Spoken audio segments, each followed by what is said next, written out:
Қазақстандық шоу-бизнесте өзіндік орны бар әнші әрі актриса Жанар Айжанованың қызы ұят тақырыбына қатысты өз ойымен бөлісті.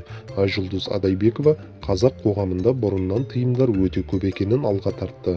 Бүгінде дизайнерлікті қолға алған ару бұған дейін қысқа киіп, артық сөйлеген дұрыс емес деп есептегенін айтты. Айжұлдыз Адайбекова ұят тақырыбына қатысты ой толғауымен Instagram парақшасында бөліскен. Онда ол өзі үшін аса ерсі болып табылатын нәрселерді тізіп шығып, өмірлік тәжірибесінің арқасында түйгенін айтты. Ұят. Сен үшін ұят деген не? Бұрын мен үшін шаш жаю, қысқа кию, артық сөйлеу, қатты күлу, бояну, бәрі ұят болатын. Менталитет? Мүмкін. Қоршаған орта? Мүмкін. Бір нәрсені түсіндім.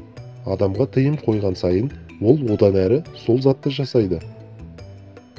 Қазір қарасам, бұның бәрі үлкен шектеу, және де ол шектеу мен ойлар менікі емес. Сондықтан, ұят деген сөздің мағынасын біреудің оттаған әңгімесімен шатастырма, шектеме. Егер қателессең де өмір бойы сабақ болады. Өмір жалғыз ғой. Бір мүмкіндік қана беріледі. Өмірдің мәні өмірдің өзінде, деп жазды Айжұлдыз Адайбекова.